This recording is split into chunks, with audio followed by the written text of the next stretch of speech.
All right, welcome back to the Run Through Trails podcast for episode number 14. We're definitely cracking them out now. We're just talking about how the New Levels Coaching podcast is ticking along as well, up to episode, what, Lewis? 30? 39 and counting. Yeah, we'll squeeze 40 in before the new year. So yeah, be well into it now. But yeah, it doesn't seem like we've been doing this long. We're already up to episode 14. It's mental. Yeah, it's only every 2 weeks, and I think we even probably did miss a couple, even though we keep talking about being consistent. But it ticks over quickly, and like you say, you just got to keep stacking them up. But anyway, I guess it's our standard bi-weekly little coach athlete catch up opportunity anyway. So got to make the most of it. But anyway, for the listeners, because we're just chatting shit, welcome back, episode 14. We've got a couple of ideas of things we want to touch on here. I know Lewis has been out for a nice little trip up to the lakes last weekend, which I wanted to ask about because I saw lots of cool stuff on social media. And I'm back training, so we want to kind of touch on that as well because I'm pretty excited about being back running. And then we thought, because it's approaching Christmas and we're starting to think about kit and gear and planning for races next year, like we talked about in the last episode, that we would touch on all things shoes, and then if we get onto it, maybe other peripheral trail running kit, whether that's watches, vests, whatever, stuff that we're using, stuff that we're interested in, and maybe answer a few kind of questions that we get asked, whether that's by athletes or by customers who come to the Run Through Trail events. How does that sound? Sounds good to me. And I've been doing a lot of shopping on Vinted. I found Vinted. I don't know how I've not found it before, but I've been buying some stuff on there, and fits very nicely with this podcast because I've just restocked before Christmas. But yeah, also got things lined up for Christmas as well. So it ties in quite nicely, I think, mate. All right, perfect. Good. I've got a lineup of shoes on the floor here that we can go through, some cleaner than others, but we'll get around to that afterwards. First things first, we started chatting about it before we pressed record, and I said, no, come on, let's record this. So, yeah, you've been up to the Kendal Mountain Festival. Just interested to hear how you found it, what you got up to, and what that experience was like. I've never been to it before. Yeah, first time I've been to it as well, and quite pleasantly surprised at how big it is, how good it is. Obviously, I've heard about it in the past, and the reason for us going, to be honest, was because Luke Grenfell-Shaw, we've had on the podcast before, he mentioned his film on that podcast, A Life in Tandem, and that was premiering at the Kendal Mountain Festival. So I thought it'd be really nice to get 2 tickets to that, because Luke is now a patron of Move Charity, which is the charity my wife founded, Gemma. And also my parents met Luke out in Chamonix, where we all were over in the summer. So I thought it'd be nice to touch base with the parents, all go and watch the film on the Sunday, and also make a bit of a weekend with it. And yeah, it was just incredible. The film itself was brilliant. I obviously messaged you about it, James. And if you do get a chance to watch it, then I strongly recommend you do, because there's something in there for everyone. It's heartbreaking, it's touching, it's inspirational, and yeah, it just blew us away, really. So yeah, credit to Luke and to I think it's Ramsey Films who put that production together. It was brilliant to watch, and the festival itself was great. We went to see Josh Wade on the Friday give a talk with the North Face, and touched on his UTMB success. He was obviously 11th at UTMB this year, and had some troubles early on in the race. He went from something like 177th in the race to finish 11th, which I think is remarkable, and touches on some things we talk about a lot, James, about pacing races and getting your strategy right. So that was cool. The weather was very mixed. It was very waterlogged over the course of the weekend, but it didn't stop us getting some amazing running in, including getting a weigh-in right in on the Friday as part of our tempo session, and then hitting Grisdale Forest on the Sunday for a long run. So all in all, fantastic weekend, and I would strongly recommend it, and I think probably something you'll go to in the future, I'd imagine. Yeah, definitely. No, it sounds class. A bit of FOMO. I mentioned that we were thinking about going, but just a bit too much on down this end of the country. But yeah, I was a bit jealous looking at the video. Well, kind of jealous, but also not, because it looked frozen and dark. So, I guess it's each to their own. But yeah, got some good training in though. How's Gemma getting on? You guys obviously would just, I guess you were doing her sessions with her and stuff. Yeah, so still do Gemma's sessions. I push on a little bit at the minute because getting a little bit fitter, and sometimes that's actually hard for me to be there, and she feels like if I'm there and I'm making it look easy, that actually makes it more difficult for her. We've all had that. We've got a training partner who has that, so I kind of crack on now. But Gemma's in really good shape. She's aiming towards the ARC. Well, it's called the ARC 25, but it's the 50k category UTMB in January. But before that, we're actually both going to have a blast out over 5k on New Year's Eve at Battersea Park in London. So that'll be interesting. Yeah, a little bit different. So yeah, Nice. it's going well. Okay, cool. Perfect. Are you doing any 5k training for that, or are you treating that just that race as a bit of a session? Like, it's obviously not a goal race because she's training for 40k on trails. Yeah, so with her long-term plan, we wanted to kind of go back and revisit some 5k, 10k VO2 max stimulus like before Christmas, because we know like the ARC is going to be more runnable, and we know that Chianti, which she's aiming for, is going to be a bit faster as well. So we wanted to go back and get a little bit of that work in. So we're doing a lot of like VO2 max work on the hills. So 2-3 minute hill reps, which is really hard, as you know. They sound like, oh, they're short, they're going to be good, but actually they're really hard. And then we're just going to do three to four road sessions as well. So to combine that hill work with a bit of road work and see where we are. But it's not massive focus as in the race is a focus, but this training block as a whole is a bit more of a VO2 max block. So it'll be interesting to see, you know, where she is before we then go to like the longer stuff as we head into the new year. It's quite nice to mix it up as well. You know, you're not just slugging things. And I know you like that type of stuff as well, spin the legs. Yeah, 100%. I mean, you did it last time, right? She raced that. She ran a 5k PB at Podium. Similar sort of format. Yeah. Makes sense. Cool. Yeah. Okay, nice. You mentioned Chianti. It made me think of another previous podcast guest, Tom Jolie. I'm sure I saw on his Instagram the other day that he'd screenshot. I think he's entered. I'm assuming he's doing the 100k. I'm assuming there is a 100k. I figure there probably is. But that he'd put that Vince Bouillard, who won UTMB this year, and Luke Granville had also entered. So it's starting to fill up a little bit, that, with a couple of... Maybe we need to get Vincent on the podcast, since we've already had Tom and Luke. I might need my French before we do that. That'd be incredible. Did you see? I don't know if you've seen it. I know you're not massive on Instagram, but he actually went public on Instagram this week for the first time, and his followers went like through the roof instantly, because he's kind of been Instagram dark since his UTMB week. But yeah, he's in there. You know what? It's absolutely stacked. They're all in the 100-mile category. It was weird, Chianti. So Gemma's doing the 100k, but the 100k is actually 72k. So they're in the 100-mile category, which isn't 100-mile.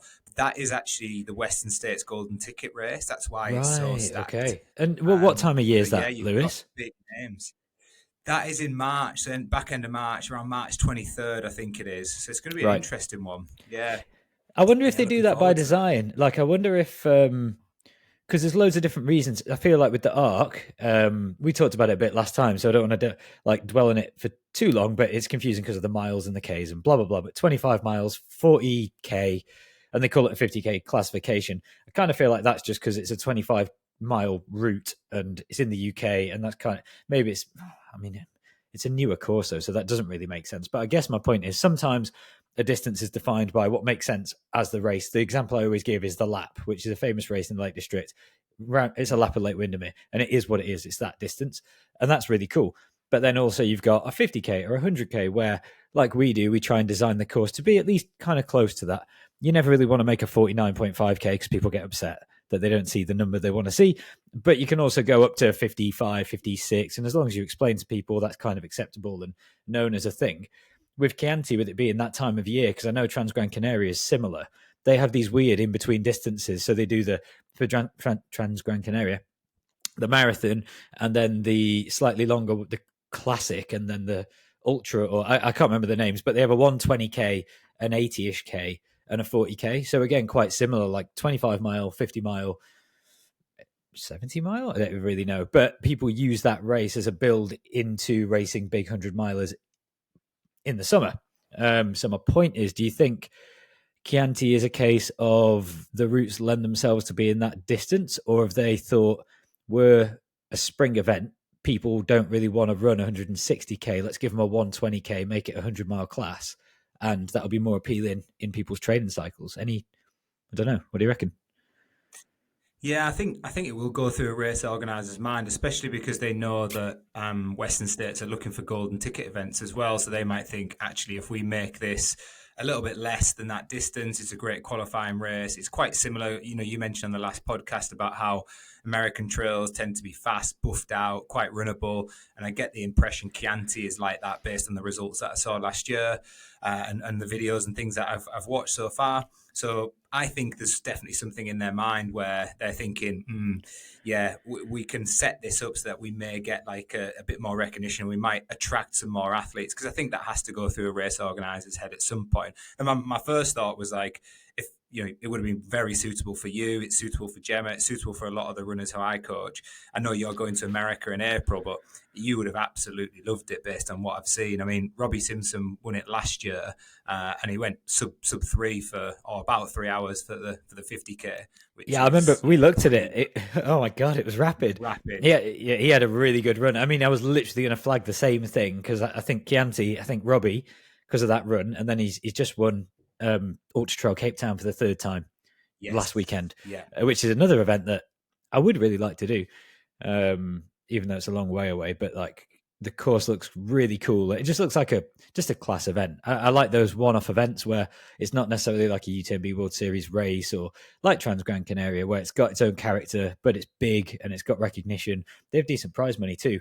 But this year seemed like that race attracted a pretty solid field. But yeah, he's won that 50k 3 years in a row now, so he's obviously, don't know, that obviously really suits him. But yeah, like you say, Chianti was one that we'd looked at and was one that we'd considered, and I don't think it's too dissimilar from like a Canyons or something. So interesting. Well, Yeah. that's exciting. Yeah, I was looking at it thinking, oh, it would be good if James was there. But then the exciting thing is that I've actually started mapping out more than 2 weeks training at a time for you now, which is amazing, because you're back running. And I think that's Yeah. what naturally happens in it. Then my mind wanders and goes, oh, but yeah, getting excited again, which is great. So yeah, my question to you is, how are you feeling now? Yeah, way better. I mean, I haven't been looking at Strava because I don't really want to see it when I'm not running. It's pointless. I'm not putting all my, no offense to people who put walks and golf and all sorts on Strava, because each to their own, but I can't be bothered manually putting all my cross training into Strava as well as Final Surge, and I just can't be bothered. So it's my Strava died a death. I've not really been running, and obviously now that I am kind of back training and things are trending upwards, my like Strava graph is also going upwards. So I've only just started popping back on there to kind of give people a bit of kudos and have a look at what's going on. And it is nice to look at the last few weeks and just see this steady, consistent increase. I think it was like 25k 1 week, then 50, then 80, and then last week 100k and about 8 hours of running, which by far the biggest I've done for a little while now. Interestingly, I did then flick back through the training calendar for the last few years to see progression in terms of like hours trained through the year, because my mileage has never been enormous. Last year it was like 5,500 kilometers, but with quite a lot of elevation. I can't remember how many hours, but it had progressed on steadily. And I think if we, not that this matters at all, it was just interesting to see the correlation. Like if we kind of get back into proper training as we're trending towards now for the rest of the year, I still will log a bigger volume year this year than ever before, with quite a nice overall progression, even though I've had those ups and downs. So that was like a silver lining, like a nice kind of, at least there is some progression there in the totals of time and distance run. But anyway, yeah, feeling good. Legs feel great. I had a rest day yesterday and ran this morning, got a double easy day, back to doubles, back to kind of sessions. Haven't cross trained for a little while, and yeah, it feels great. Like I feel, Nice. I don't know, Well, completely fine. I don't feel particularly fit, but yeah, feel fresh. I was looking at next week. I was actually just mapping some stuff out before we came on, and I was like, oh, he's only got one cross train in there. And I was like, oh, I'm quite comfortable with that. And when you were talking about the volume going up, like volume in terms of hours will stay similar like next week as we add a little bit more intensity in there. Because I'm not a big believer in, continuing to increase the volume whilst we add the intensity back in and more intensity is coming in. But it was nice to see those things dropping out, like the cross training being substitute for double run days, and and getting the feedback from you to say, actually, I'm feeling better doing that. And sometimes like cross training is great for offloading the body, but some of that stuff was actually affecting you in a negative way. So it's been nice to, put together that full program again. Yeah, definitely. It's cool as well because on the side of it, from a rehab point of view, I know we've still got the bits of retraining and like using some of the drills and stuff, we've kind of put a pin in the strength work because just need to be a bit cautious with it because it is something that's caused issues previously. So maybe we're kind of coming back into that quite slowly and cautiously because really what I need, all of that stuff, the strength work, the rehab, the drills, everything is so I can run. And the running feels great. And the running is like making me feel better. So why am I going to go and do a load of strength work that means I can't run? So it's almost like a little bit of that side of it. It's a little bit confusing and obviously something that we're going to work out as we go. But the thing that has been good is the simplicity of getting back to running, being able to actually train a little bit and feel good, but also on the rehab side and the mobility and stretching, just having such a simple set of things to do from Oscar last time, like just purely focusing on this hip mobility and lower back flexion and being able to get into like a deep squat and sit there for 10 minutes comfortably. And there's 2 or 3 movements and stretches that I've got that are really specific to that. And I can do them a couple of times a day in front of the telly. And it's just so like, I feel like I'm working towards a really visible goal where I just need to have more flexible hips. And these are the 3 things I need to do to achieve that. And I can just do it day in, day out. And I just like the simplicity of it. It feels like I'm progressing, which is, yeah, awesome. So no, really exciting, really exciting. And so coming back to running has then kind of led me into like renewing some gear and stuff. I know that people probably do this naturally. Everyone has different, I don't know, I wear this, everyone has a race outfit, right? Or like particular kit that they like to wear for a race and shoes. But people have like particular top they want to wear for a session, different shoes for different types of runs. If it's a long run, if it's muddy, obviously if you're on the road. So there's like all these different things come into it. And I think when you've been off for a while, then you come back. For me anyway, and this like, it's almost a bit cringe, I suppose, a bit like consumerist, but it's quite nice to like treat yourself. Like, oh, I might get a couple of new pairs of socks. I might get a new pair of shoes. You're kind of like excited to be back. And I don't know, it's like quite a nice thing, isn't it? Which led us then into sort of chatting about shoes and stuff. So maybe should we have a talk through that shoe lineup? I mean, what in your mind, if I had to ask you right now, what does your shoe quiver for all of your runs look like? Like how many pairs of shoes have you got? What have you got? What do you actually use rather than like what's in the cupboard? Yeah, great question. Do you know what? Like the end of my run today, I was thinking about this a lot, and I'm glad we're having this conversation. Maybe because I kind of messaged you about it, but I have got. So I was on the road mainly this morning because I was really one of the athletes that I coach. A little bit on trail, but mainly on road. So I have a pair of True Motion trainers, which they've sent me a pair of those recently. I really like them, and I've been doing my mileage runs on the road in those. So I've got a kind of mileage shoe, which I do a lot of my easy runs, recovery runs in when I'm on a road surface. My mileage trail shoe, so when I'm on the trails and just getting in easy miles, I tend to go with the Nike Zagama, which I really like, and I've just got a new pair of them. So similar to you, James, I was like, ooh, I'm getting a bit fitter. I'm going to get myself a new pair of shoes. Did you get the twos or another pair of the ones? I got the twos. Yeah. Any different? Twos. Yeah, they are a bit different. Yeah, they feel a little bit more performance, I guess. But they're still cushioned enough for me to know that they're okay. So yeah, I was tempted by the Pegasus Trail, but I decided no, I'm going to stick to what I know works, and I've gone for them. And so far, I quite like them. So nice. Yeah, they're good. So they are my kind of recovery easy. I sometimes do steadies in them as well. So if I'm going for like a long steady, and certainly my long runs are doing them because they're nice and cushioned. Okay, nice. Yeah. Then for shorter, faster stuff, particularly over here, because our trails are a lot easier to navigate, and hill reps, the Hoka Tectons, not the newest version, the twos. I don't like them in the Alps for downhill running. I feel like they're a little bit unstable, but I definitely think you notice that there's some type of carbon in them on hill reps. I would say that. I can feel the almost like the bit more purchase you get off the floor in them when I'm doing those faster sessions. So the Hoka Tectons. I've just tried a pair of their normals out as well. First impressions is very grippy. They're a bit firmer though, so I think they're going to need some bedding in. So I'm a little bit not too sure about. Do you know which model? Good. There's a Kereg and the Tommy. The Tommy, I'm in the Tommy. Yes, yeah, I'm in the Tommy. Tommy 2.0 is it? I think they're called. Okay, right. Yeah, I'm in those, and yeah, not blown away by them at first, but I could definitely notice the grip when I was in the lakes, though. That is one thing I would say. So Okay. yeah, they've got a bit more of a good grip on them.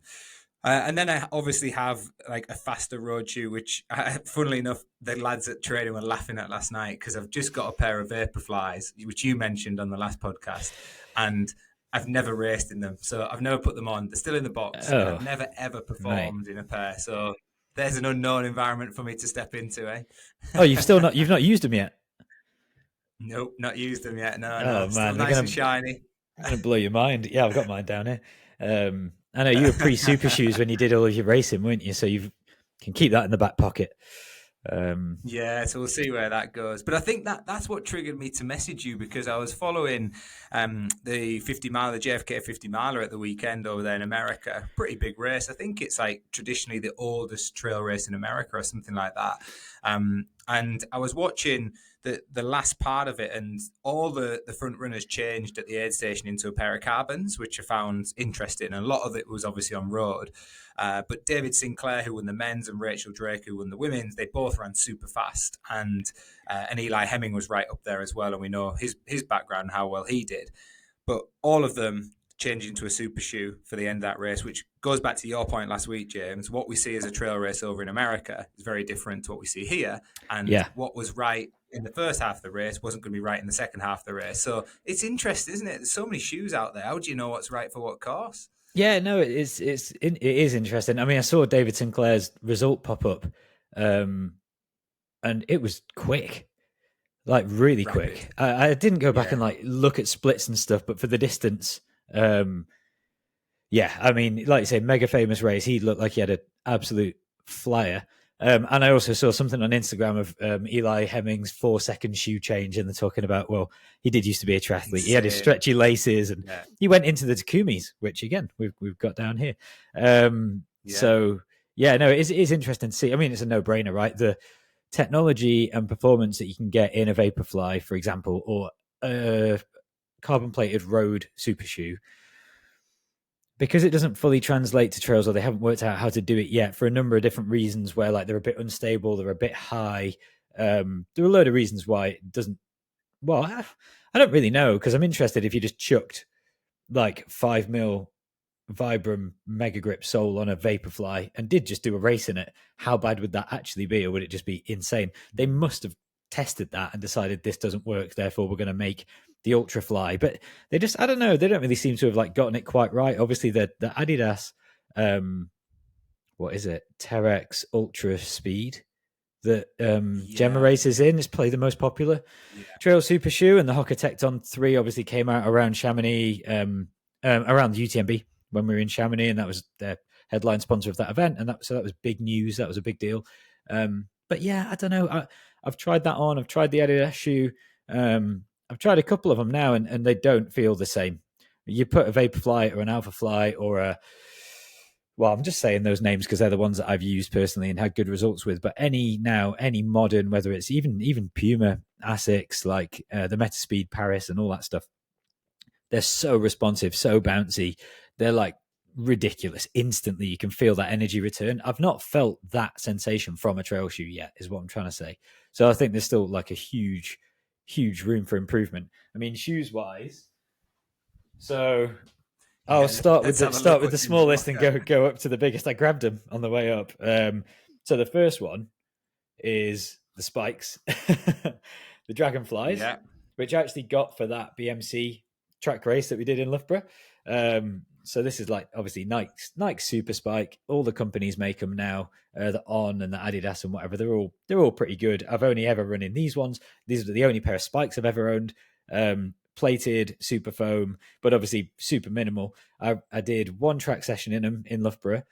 I did one 5K track race, and then I did the cross country race. And you know what? I don't think I got any performance out of those in that cross country race because there was so much mud. There's no way like a carbon plate was doing anything. And that's why I think they've still got what are the big spikes? 8 mil, They're 12s. like 12s or 15s. Yeah, Yeah, 12s, I think. that's Yeah. from cross country last January. So they don't see the light of day very often, but they are ridiculous. And when you put them on, I mean, for people who are listening, I'm sure a lot of you probably haven't raced in spikes. I never had, and running in them on the track, they are incredible. And they weren't as harsh as I expected. I didn't get the same. You were telling me of horror stories of like old, what is it, like Mambas and stuff, and the old spikes that Yeah, just God. destroy your calves. These didn't do that for me, but they have no cushion at all. So you have to be running fast on your forefoot, and obviously that's what they're made to do. So they're amazing. Um, Yeah, bro, and interesting to note, they've just changed this. I don't know if you've seen, but they've just changed the stack height for track shoes again. So yeah, they're trying to limit that performance gain on the brought it track. So down. they're trying to reduce that. Yeah, yeah. Oh, interesting. So I just think to was stop it? it going silly.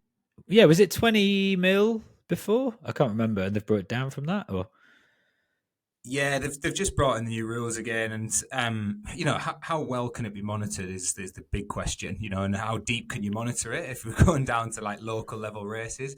But yeah, it's obviously to try and prevent brands pushing these limits a little bit further, and yeah. yeah, so the spikes are kind of set now as to what they'll be. We know the stack height set for most road shoes as well, which I'm sure you're going to go on to in a second. Is that the next one you've got, the road? Well, yeah, road, but not necessarily race shoe. So this is like Ah, my favorite shoe ever. That if I could own one shoe to do everything, even though it would be terrible for anything that wasn't on the road. Although this is what I won that Snowdonia racing, it would be this Adidas Takumi Sen. I think this is a 10. I don't know how many there've been. There's been loads, but I know the Takumi was an old school racing flat that existed for a long time. I never mm, raced or owned the old version. I've only ever had it since it was the newer version. So it is Adidas's Light Strike Pro kind of super foam or whatever, and it does have some rods in it, but they're plastic, not carbon. So this is the shoe that yeah. Emil did London Marathon in his first marathon, and everyone was like blown away because they sell it as more like a 5K, 10K shoe. I wouldn't even necessarily race in it because I'd still race in a Vaporfly for a short distance, but something about it, it weighs nothing. It's really nice and responsive. It's not particularly high stack height. It's, I just love running in it. It just feels amazing. It fits my foot so well. I just love it. So I use that it's great for like steady and tempo road runs. I'd use it probably up to half marathon distance in training. And I've raced a 10K in it and stuff like that, but I would probably go for a Vaporfly for pure performance. But this just feels like a happy middle ground where you get a bit of support, a bit of pop. It's fun to run in, and I just really like it. So yeah, that's the Takumi Sen. And then And road. this is how much the world has changed. That because that Takumi Sen old version used to be like if I was running a mile road race, that would be my shoe. Right. So it's like Really the minimalist of them all. Yeah. mad. Yeah, that is probably the most minimal. I think I weighed that the other day, and it was 195 grams, which for like it's not a super shoe, but like for super foam Mm. and with rods and everything, that's stupidly light. There's nothing to it. But that's like that'd be mega high stack 10 years ago. So it's weird how it changes. And then like classic Vaporfly, it's a Vaporfly 3. I've had twos and threes. All my road marathons have been in these, all my road PBs, everything. I used to do faster road sessions in my old Vaporflies, and some track stuff as well, but tend to not. What have I done in this one? Lisbon and London, I think. It's only done a couple of races in it. It's class. I mean, it's a Vaporfly. I don't really need to talk much about it. They're insane, stupidly bouncy, stupidly fast, just amazing. Um, But I think and then trail they are shoes. the version, or a very similar version I've got to them, James. I'm looking forward. If they're not super fast and bouncy, I'm coming back to you saying, "Oi, what am I Mate, doing wrong?" you do, yeah. There's no concerns there. You won't believe it. They're ridiculous, and I bet it is. That's the 3. It's not particularly new. They've been out for a couple of years now, maybe something like that.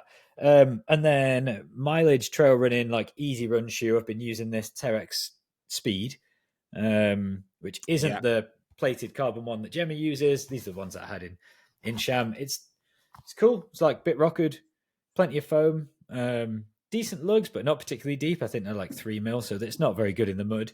But just for a plod around, easy run trail running shoe, that's really good. Most of my easy plod runs are trail, and this shoe actually, I mean, you can easily run on the road in that. Like you could go for an hour long jog on the road. It's absolutely fine. It's got loads of foam. So that's like just a really nice do it all plod around shoe. And Is that the then Agravic speed, James? Is it the yeah, Agravic yeah. speed? Is that right? Yeah. So Adidas Gemma naming's does her miles in that too. okay, nice. Yeah, Yeah. the naming's weird. It's Adidas, Terex, Agravic, blah blah blah blah blah blah blah. Too many names. It's just, but that's the one that I bought when it wasn't for sale, and I thought I'd got the super shoe. Do you remember when they put it on the Yes. website by mistake and I ordered it? So it isn't the plated one; it's like the one down. That's the one that Robbie Simpson races in, I think, that we've chatted about. Yeah. And then my favorite shoe ever, or favorite trail running shoe, this is filthy because I wore it on the run this morning, I've just bashed it off, is the Salomon Pulsar, Salomon S Lab Pulsar. And they used to do a soft ground and a regular, but then they just got rid of the two models and combined it into one, and they kind of went down the middle. So it's like 4mm lugs, kind of grippy, not amazing for like mega deep mud, super minimal, sort of socky type fit, good amount of stack, but like all in all, pretty minimal, narrow fit, mega light. Just again, I love minimal, narrow, light feeling shoes. That's just what I like to run in, and so this is what I've done everything in. Cullinan, Struble. This is what I raced in. Annecy, OCC. Like, this is my shoe. I run in this probably more often than anything else. I like it for easy runs. I like it for sessions, for long runs. I'd say the limit of this shoe is like a 5-hour race, but for some people would probably wear it and say the limit is like a 2-hour race. So it really depends kind of probably on your size and weight and stuff a little bit, and what type of shoe you like. But as far as Yeah. minimal shoes 100%. go, it is minimal nowadays, but like it's still got a load of foam. It's like 30 something mil of foam, so it's not that minimal. And then the last one. Yeah, you make a good point, actually. I think a lot of it is personal preference, isn't it? What you like on your foot, comfort. They still say comfort is the biggest thing, and yeah, just what you're comfortable with. But there's so much out there. It's good to actually go through this and show that you've got different shoes for even different speeds on the trails and potentially different courses as well. Yeah, it's not like that crazy. I know I've got here 1, 2, 3, 4, 5, 6 shoes, which that probably does sound a bit mental. One's a pair of spikes, so you can almost write that off. One's a carbon plated road shoe, which most people who are into running, who have raced a marathon or a half marathon, are probably going to drop 200 quid on a carbon shoe, just because it does. I don't know. It's going to give you like, it's going to give you 5 seconds a kilometer for literally nothing. And if you've never tried them, just like get a pair cheap on a Black Friday sale and try them, because it's a game changer. I know I'm not telling anyone anything they've not heard before. Could probably ditch the mileage trail shoe. Don't really need that. But again, it's when you're doubling. I don't really want to run in the same shoe twice in a day. Again, don't really know if that's real or not, but it just feels like, why not, right? Mix it up. And then the most recent trail running shoe addition, which I mentioned to you the other day, is this Asics Meta Yes, the Fuji Asics one. Trail, blah blah blah. Yeah, so Yeah. this is the Asics Metaspeed Sky. I'm not sure. There's an Asics carbon plated road shoe, like marathon race shoe that I raced Manchester Marathon in a while ago, and I used to use that shoe for runs on like non-technical trails and stuff for long runs. Really liked it. It's not the bountiest, but it feels nice and stable, and it's kind of it's just, whatever. I just liked the shoe. It felt like it suited that type of stuff, and it's oh man, it's not Anthony Felber. Who's the guy who beat me at Cullinan and finished second? Andre Oh, Simon. yeah, yeah. So, Andrea Simon, Simeric Andre Simon. Simon.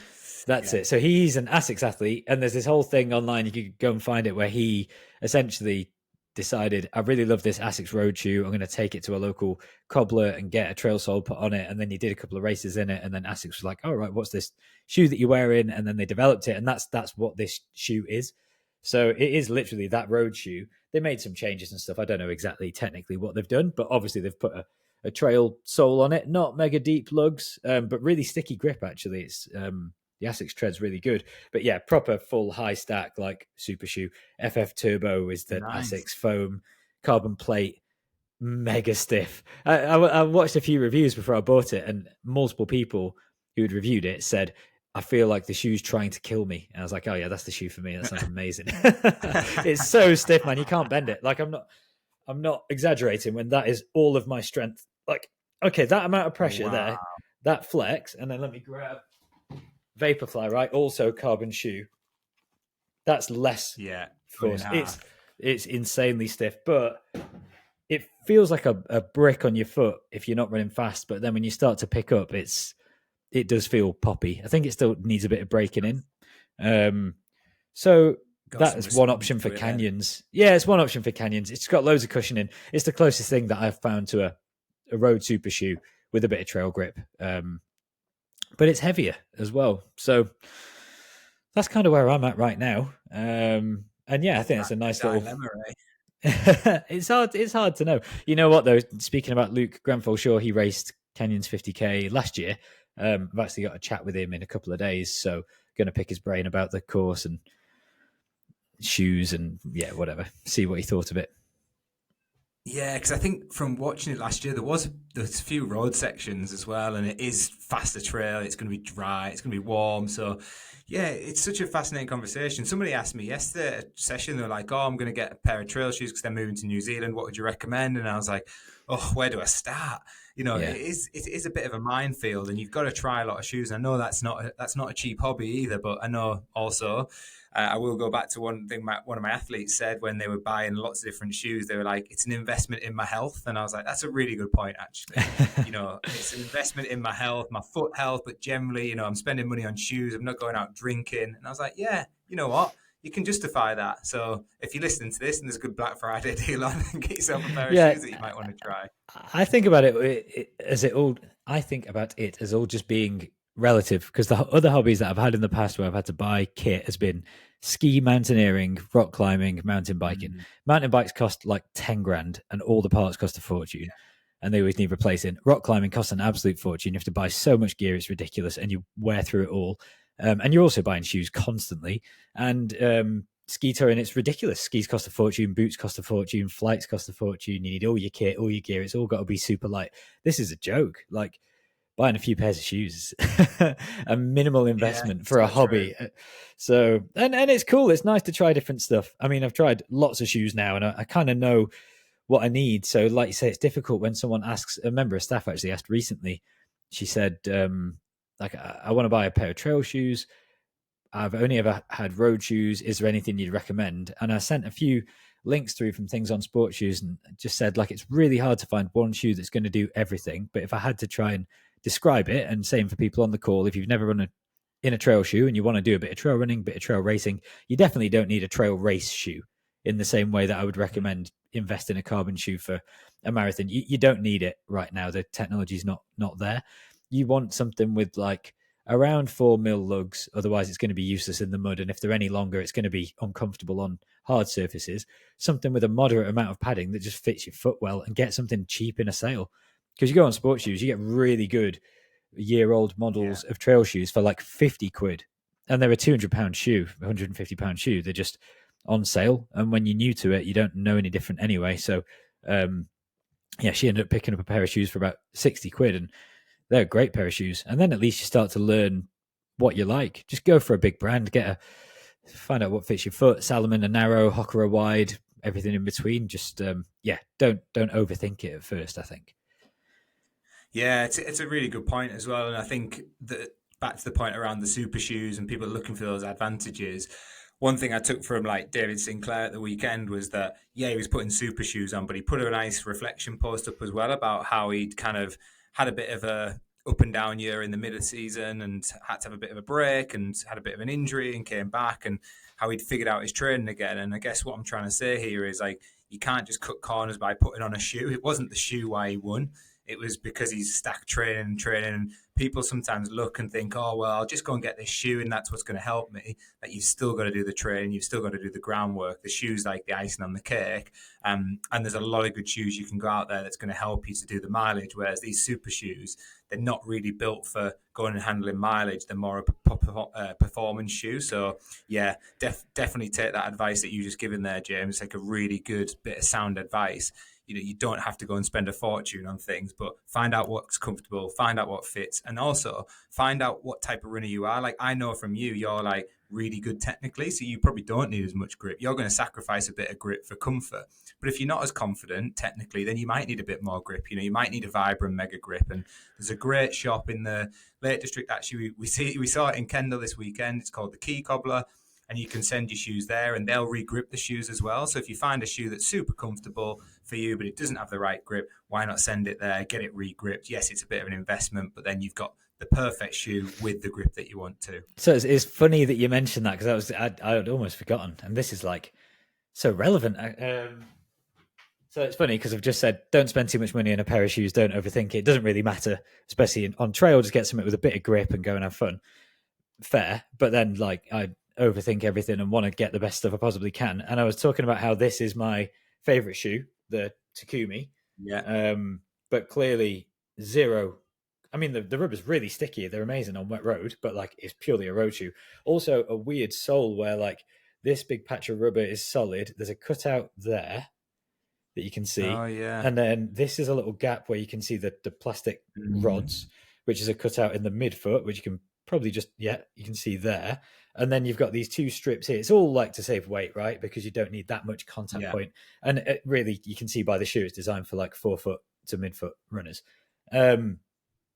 I was DMing that Key Cobbler guy on Instagram, and I've shipped him a pair of these. I was like, "Do you reckon?" I've never asked because I thought there's no way you could, but do you reckon you could put trail grip on these? You could put Vibram Mega Grip light base on these with like 4mm lugs, and we were chatting back and forth. He's like, "You know what? I'd really like to have a go at that. I'm quite excited to give it a go." So I've sent him a pair, and he's got some extra thin Vibram light base Mega Grip with a smaller lug that he's then going to like cut apart and fashion onto a pair of these. So he's doing that as we speak, which is pretty exciting because it's my favorite ever shoe and my favorite ever rubber. And if it works, that'll be, people will be looking at me like, what have you got on your feet? But that could be the shoe to rule them all. I might just live in it. Well, Adidas might get in touch and be like, "What have you done there?" Yeah.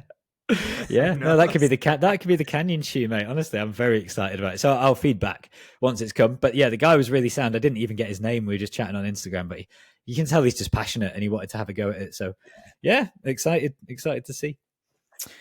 Oh, nice. Yeah, and I think, like you said, it's, we were saying, oh, you don't have to do this, but we're talking like top end of the sport here. We're looking for performance, but also as well, like, you're thinking ahead and thinking, well, I know what that course is going to be like in April. So you're starting to long-term plan and thinking, I don't really want a big clunky Solomon shoe on my feet for that race. So let's start planning ahead and see what I might. And we're trying it now. It's November going into December. This race isn't until April. And these are the sort of conversations we're having. Like, let's try this now. Let's not leave it until February, March. Let's do it now and find out, because then we've got our answers and we know what to train in.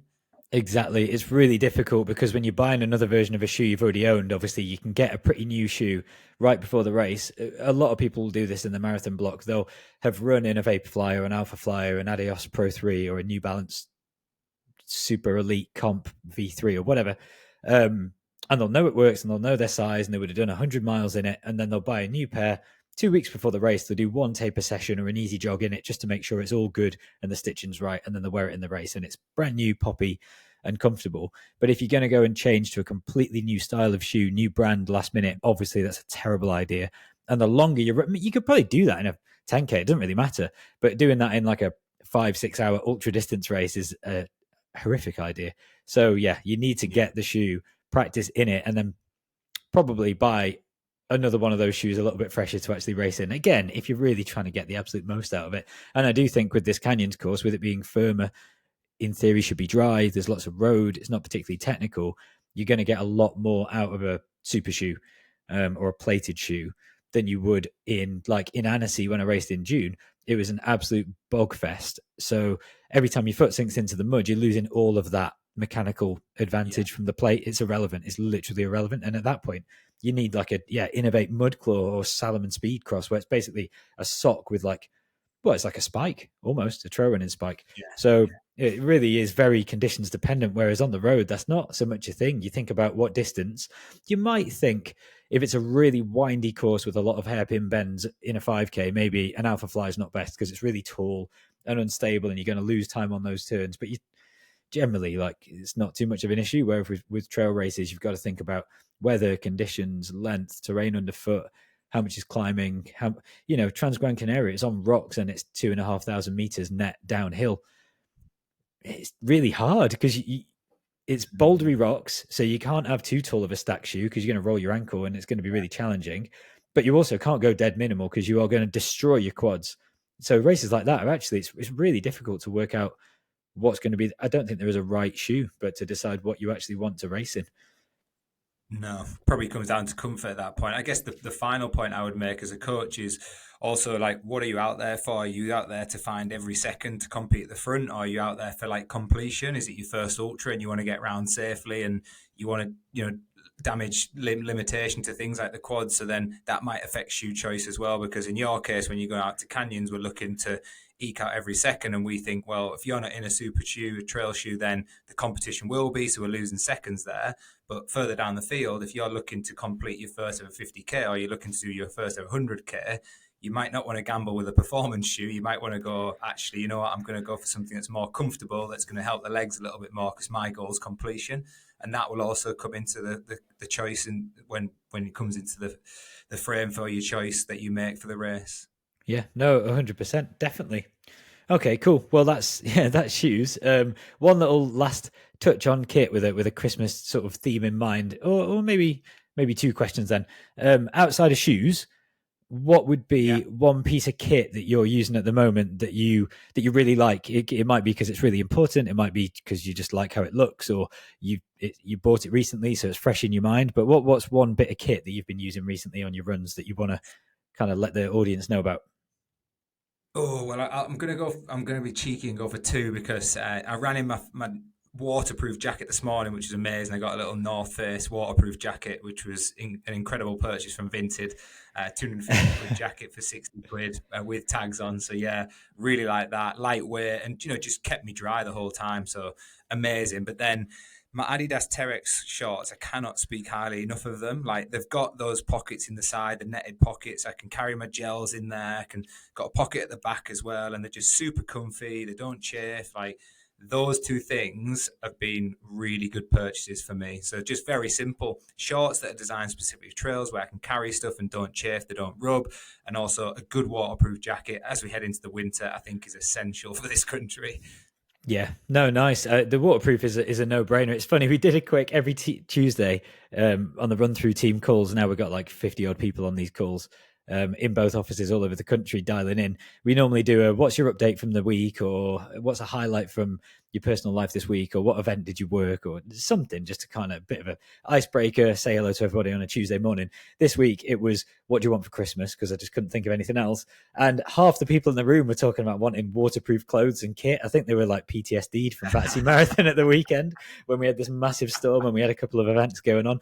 But it is just true though, kit that makes what you like to do more comfortable is excellent, because Yeah, like going out first thing in the morning, now it's dark until 7:30. It's wet, cold, rainy, and grim. And putting on something where you feel comfortable inside it, you're staying dry, you're nice and warm, you can put your hood up over your headphones or whatever you're doing. It just makes getting out the door easier, which at the end of the day is the most important thing, because you yeah, just got to keep that consistency. And it's horrible going out and being soaked to the bone in 5 seconds, then having to carry on for 90 minutes. So, no, it seems basic, but like that is huge. I've got that same jacket, I think, and it's class. I like it a lot. yeah. It's really good, really Yeah, good. future like material. It's amazing. That's Um, the one. Yeah, yeah, for me, it would be. I'll go for two as well. Then why not? I think one of them is my Nathan hand flask that I got and used in Chamonix that I've now owned a load of. It's just absolutely perfect. It's the perfect volume. It fits my hand just nicely. The strap fits just nicely. I can wear it for 6 hours. It doesn't even hurt. Having a bottle attached to my hand forces me to drink more, which is good because I need that. And also, like, it's just that thing of wanting to get the weight out of your hand. The size of the lid, how you can fill it. Again, sounds so ridiculous, but when you find a good flask or vest or whatever that works for you, it really is like a big thing. So that Nathan handheld Exo Shot 400 milliliter handheld flask, unbelievable. Um, nice. and then the other thing would be that naked belt. It's just class. I Yeah, like yeah, running vests; they're okay, but I'd always rather not wear one for a number of different reasons. I mean, running vests are they're pretty comfortable nowadays and stuff like that, but something about the bottles bouncing around and kind of chafing and don't know. It feels like I'm wearing a lot of stuff. Like some people might just be thinking, "What are you talking about?" Because they wear a running vest when they go for a 10k jog down the road because they like to carry their phone and bring some food with them and stuff. But just I'm not really into it. I like to feel like light and simple. So the belt's awesome because you can just shove a few gels in, like you said, with your shorts, stick your phone in the back. You can shove your bottle in there if you need to. And the cool thing about that particular brand is it's not an adjustable band. They do like I think 12 or 13 different sizes. So it's so yeah, specific. So you have to try it and get the exact measurements right. But when you find the one that fits, it just slides on and doesn't move. It's absolutely class. So like I say, I use that for OCC, which well, I wasn't allowed to. I probably shouldn't have. But like, you can definitely get 10 gels and a phone and a space blanket and a really lightweight waterproof, all just in a belt and not have to carry a vest. So if you're not into running vests, definitely would have a look at the naked running belt, because I think it's yeah, it's great. Highly recommended. Yeah, I've got both those products. Well, not specifically the same products, but yeah, I fully agree. The belt is a game changer, particularly if you get hot as well. But yeah, I'll take I'm heading out to Valencia this weekend for the marathon, and we've got a long run on the Saturday, and I'll take my hand flask with me on that long run. It's perfect. It's just like, yeah, I know it's going to be warm. I can take 500 ml with me. Happy days. Yeah, ideal. That's class. Oh, so you're going to Valencia? I mean, you got so much going on when you're at home. So how many people racing, and who's running? I know. Well, Kieran listens to the podcast actually, and I've been chatting to him. I don't. Maybe we don't want to go into the details, but is he running? I know he's not racing. He's good. No, he's running, but he's not racing. He's not going to. He's not going to actually race. He's got family out there and friends who are competing, so it's quite nice that he'll be out there to support them. He's probably going to go London Marathon in April. And yeah, I had another athlete, George. Unfortunately, he got a bacterial stomach infection off the back of Valencia, actually, but Valencia half. Oh no! So yeah, that was a real shame because he was going really well. But yeah, so message if anyone's going to Valencia and they're listening to this, don't drink the tap water, get bottled water. Oh Yeah, man! just keep yourself safe, especially with everything they've had going on over there. It's clearly affected like drainage and things, so just be a little bit careful. But we've got about 20 athletes out there in total. You know, I was coaching. We've got a Wow! team shakeout happening on the Saturday. We've got a bit of a social afterwards. We've got a place booked to celebrate. Yeah, really looking forward to it. And yeah, if you're out there, come say hi.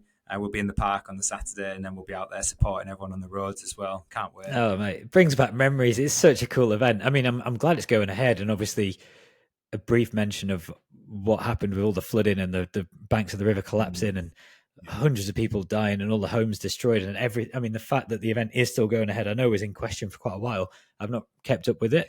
I'm glad it is. I know people were sort of saying both sides of the stories, like both sides of the story in terms of, is it a disrespectful thing for this running event to go on after all these issues have just been um, faced by the residents, and yeah, it's had this enormous impact on the community and everything. But then on the other side of that, why would you not do this thing that brings all these tourists, brings all this income, and is such a positive thing for people's mental health and well-being? And so yeah, anyway, I'm really glad it is going ahead. I believe is it £1 million if you break 2 hours? There's something. It is. Wow. I think so. Jeepers. I mean, which, like, I don't know if that just means anyone who's run sub 2:05 before is just going to go out on, sub 2 hour pace and say, why not? It's something like that. I mean, that's a Valencia thing, isn't it? They do pump a lot of money into that event. That was Kiptum's debut that first year. But yeah, fond memories. It's awesome city, an amazing race. It's brilliant. Yeah, can't wait to get out there. A bit of sun as well. Welcome sunshine. Lovely. All right, perfect. Well, we'll leave it on that note, mate. Good luck to everyone that's racing out of Valencia, and good luck to anyone who's kind of now prepping to get into their winter training throughout the next couple of months. Just stick with it. We're approaching the shortest day of the year. It's already getting a bit grim, and I'm like on a proper high because I'm back running. It's I'm enjoying running through puddles and mud at the moment, but I'm sure a lot of you are probably sick to death of it. But yeah, no, I think we'll have another catch up in a couple of weeks. When are you racing at Battersea? New Year's Eve. Oh, right. Oh, we've got a while. Okay, cool. Yeah, nice. Yeah. Wonderful. Awesome. All right. Well, good luck to everyone. Hope you have a good weekend in Valencia next week, mate. And yeah, thanks as always. It's been an absolute pleasure. Thanks to everyone listening. Hope you've enjoyed it. Maybe learned a thing or two about shoes. If you've got any questions, ping me or Lewis a message on Instagram. We're always happy to give any feedback or answers that we can. And we'll be back in a couple of weeks with some more interesting chat for you. Thanks a lot, mate. Cheers, mate. Thank you. See you guys. See you later.